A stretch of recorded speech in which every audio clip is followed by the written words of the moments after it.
Okay, so we're going to go over the female reproductive system, which is a lot more complicated. I don't know if I can do it. Okay, so you know that's the ovaries that produces everything. It has the ligaments, ovarian, mesoovarian, suspensory, and the inner stroma contains the blood vessels.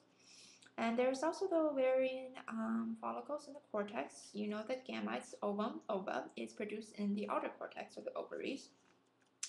So if the ovarian follicles has less than one layer, it's an immature oocyte.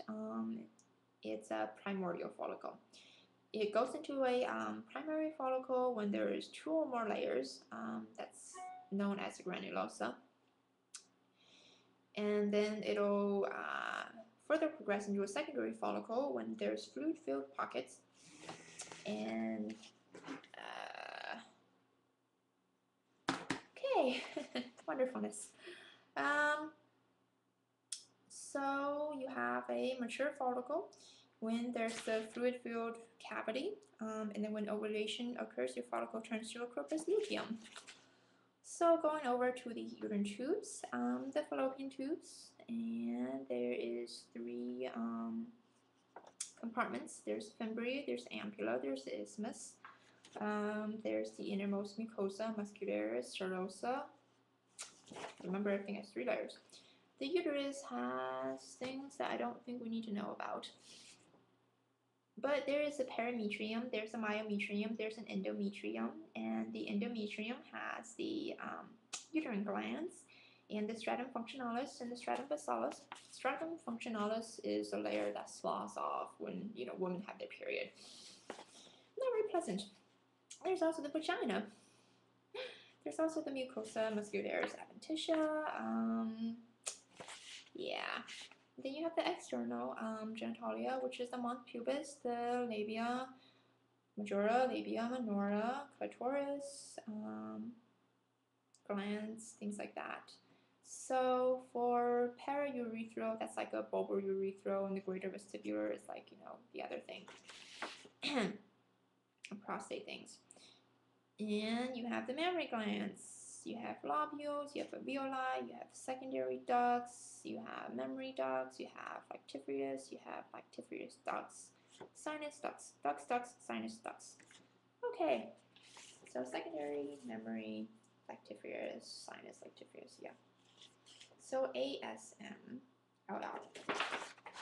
Alright. So moving on into the physiology of the female, it's very complicated. There is the oogenesis. It begins in fetal development. So by the time the female's developed, it's already like a certain amount of primary oocytes there's going to be there. It's surrounded by a layer of follicular cells in puberty. Well, it stops in prophase 1, meiosis. In the secondary oocyte, it'll be arrested in metaphase 2, and it'll ovulate. And then when fertilization occurs, it'll complete meiosis 2. So then you're going to have like polar bodies in the ova. So the ovarian cycle, you're going to have to know this. I'm going to go over a little bit more detailed maybe another time. But so the follicular phase, you have all the primordial, primary, secondary. It goes into ovulation, day 14, and then it goes into the luteal phase. So you're going to have like progesterone levels really high, and then you're going to have the uterine cycle, the menstrual phase, the proliferative phase, and secondary phase. So the menstrual phase and the proliferative phase are in the follicular phase or the ovarian cycle. So the menstrual phase, you're going to have like the first 5 days, that's like someone's period. And then you're going to have proliferative phase as the estrogen released by different follicles. Then you also have the secretory stage, which is the luteal phase. That's after ovulation. It ends when progesterone, estrogen reaches low levels. Okay. So we're going to have the effects of progesterone. Wonderful. It promotes development and maintenance of the female reproductive structures. It helps Enhances HDL, LDL cholesterol, facilitates calcium uptake, protein anabolism.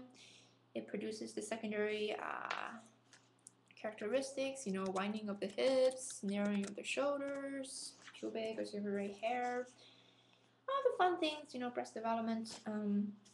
So progesterone works with estrogen to establish and maintain uterine cycle and causes this thickening of the cervical mucus and helps prepare the breast for lactation. In the development stages, you have a menarche usually at 12, you have a menopause usually around like 50, and when that happens, you have thinning your hair, mood swings, insomnia, depression, hot flushes, night sweats, increased risk in osteoporosis and cardiovascular diseases. Wonderful. So the sexual responses, the arousal is PNS, the orgasm is SNS, relaxation, vascular smooth muscle, in the genital, vaginal vestibular glands, orgasm, things like that. An increase in heart rate when you have an orgasm. There's like no refractory period. That's why females can have multiple orgasms. So now if you learn about all that great things about the female reproductive system.